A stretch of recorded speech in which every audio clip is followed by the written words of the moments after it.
여러분 반갑습니다. 오늘도 새벽 돌베개에 나오신 모든 성도님들을 주님의 이름으로 환영합니다. 주의 은혜로 우리 모두가 또 금요일을 이렇게 살아갈 수 있게 되었는데요. 오늘도 주님이 주시는 또 시편 말씀 또 함께 묵상하고 또 주신 말씀 또 묵상한 말씀으로 이 하루도 잘 살아가는 우리 모두가 되면 좋겠습니다. 오늘 우리에게 주시는 하나님의 말씀은 시편 132편 1절로 5절까지의 말씀입니다. 주님, 다윗을 기억하여 주십시오. 그가 겪은 그 모든 역경을 기억하여 주십시오.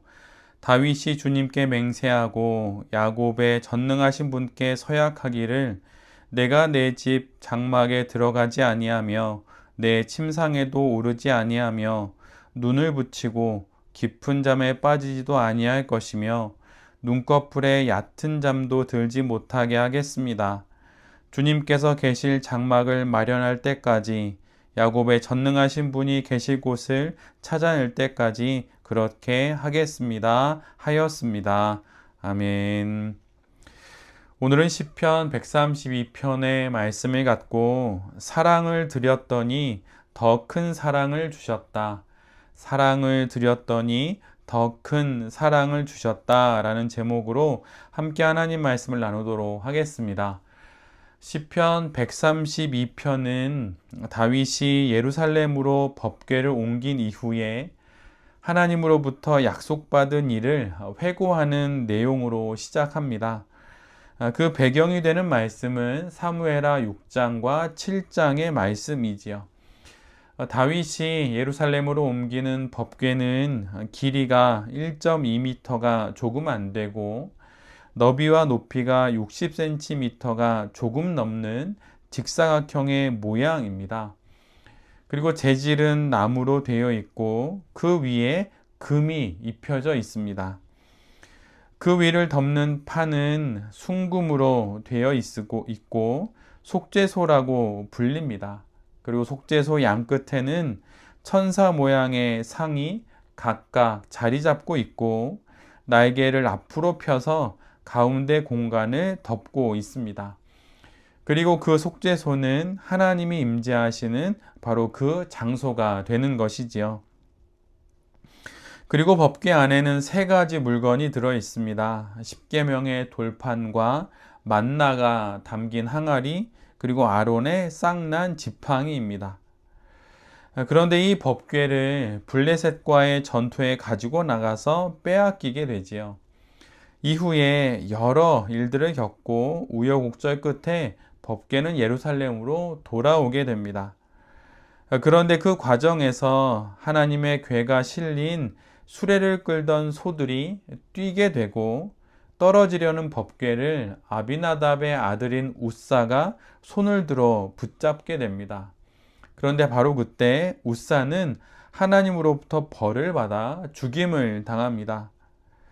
그 뒤에 법궤는 이방 사람인 가드 사람 오베데돔의 집에 머물게 되고 시간이 지나 드디어 예루살렘으로 옮겨오게 됩니다.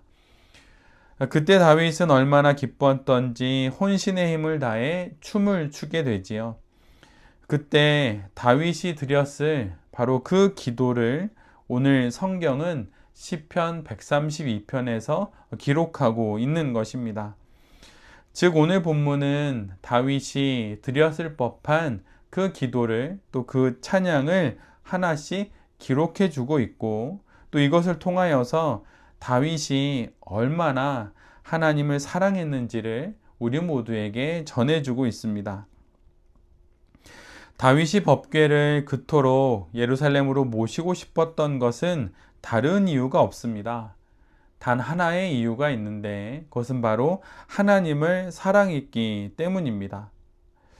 오늘 본문을 자세히 읽어나가다 보면 어느 누가 다윗처럼 하나님을 사랑할 수 있을까 싶을 정도입니다.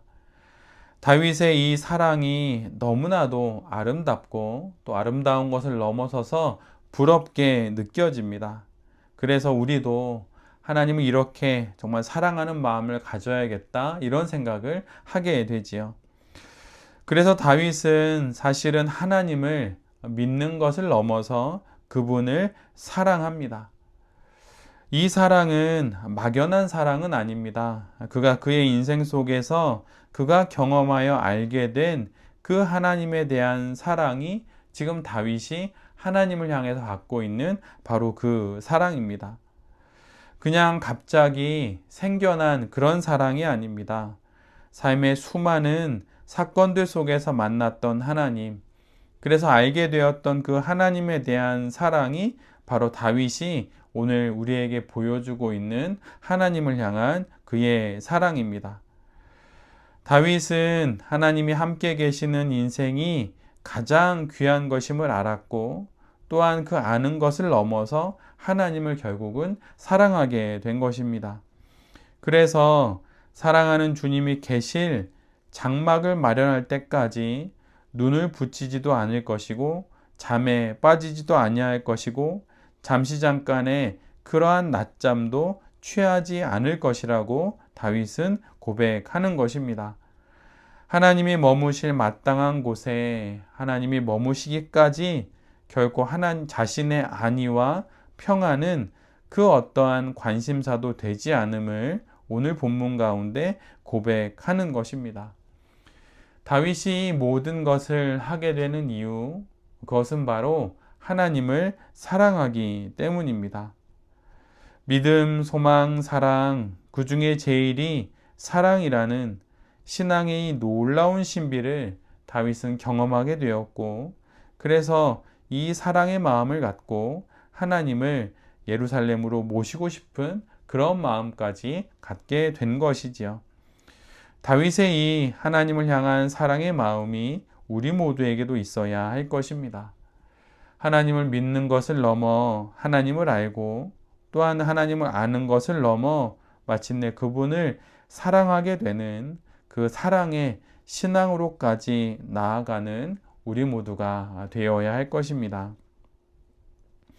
오늘 본문인 시편 132편의 후반부는 다윗을 향한 하나님의 사랑의 응답이 기록되어 있습니다.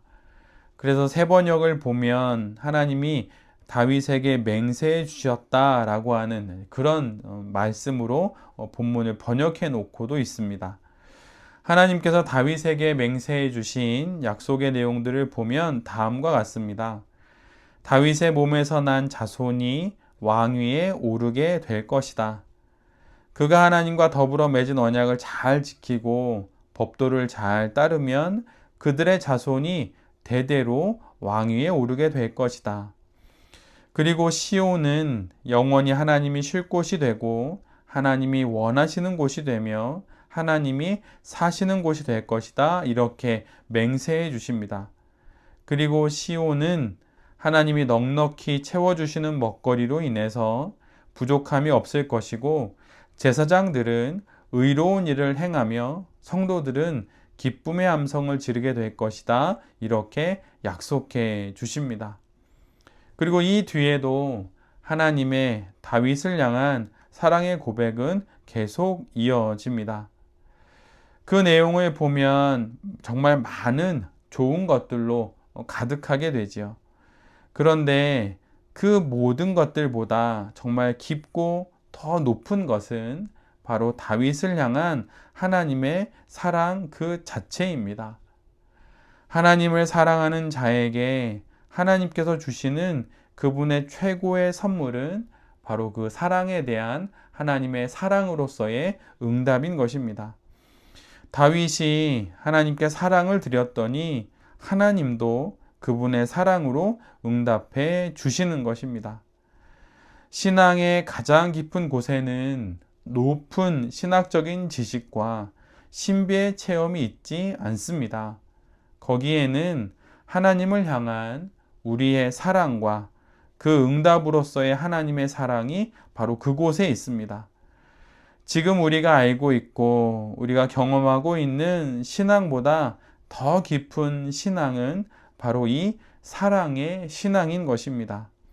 우리가 하나님을 사랑할 때 우리의 사랑을 드렸더니 더 큰 사랑으로 응답해 주시는 하나님의 그 사랑을 경험하게 되는 바로 그 신앙이 가장 깊은 신앙인 것입니다.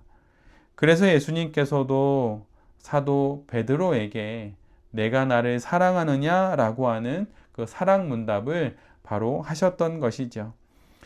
우리의 인생 속에서 여러 일들을 겪으며 우리가 결국 알게 되는 건 하나님을 향한 더 깊은 사랑이고, 또 그 안에서 경험하게 되는 건 우리를 향한 하나님의 참으로 깊은 사랑의 응답인 것입니다. 오늘도 하나님을 사랑하고 하나님의 사랑을 또한 받으면서 그렇게 이 하루도 거룩한 성도로 잘 살아가는 우리 모두가 되어야 할 것입니다. 새벽 돌베개의 모든 성도님들과 또 이 말씀을 전하는 제 자신이 하나님께 사랑을 드리고 사랑을 드렸더니 더 큰 사랑을 받게 되는 그 놀라운 신앙의 여정들을 잘 걸어가는 거룩한 성도들이 될 수 있기를 간절히 기도드립니다. 아멘. 함께 기도하겠습니다. 주님, 신앙생활과 신학 공부에 머물지 않기를 원합니다. 이 모든 것들이 다리가 되어 결국은 하나님 사랑에까지 이르기를 원합니다. 하나님을 믿는 것을 넘어 하나님을 알게 하시고 하나님을 아는 것을 넘어 사랑할 수 있는 우리 모두가 되게 하여 주시옵소서. 그곳까지 주님 우리를 인도하여 주시옵소서. 주님을 더욱 사랑하기를 원합니다. 그리고 그 사랑에 대한 주님의 크신 사랑을 받기를 원합니다. 주님, 우리 모두를 더욱 사랑하여 주시옵소서. 오늘도 우리가 이 하루에 겪게 될 여러 일들이 있을 것입니다. 그 모든 일들 가운데 주님 우리 곁에서 우리를 도와주시고 우리를 이끌어 주시옵소서. 이 모든 말씀 예수 그리스도의 이름으로 기도드립니다. 아멘.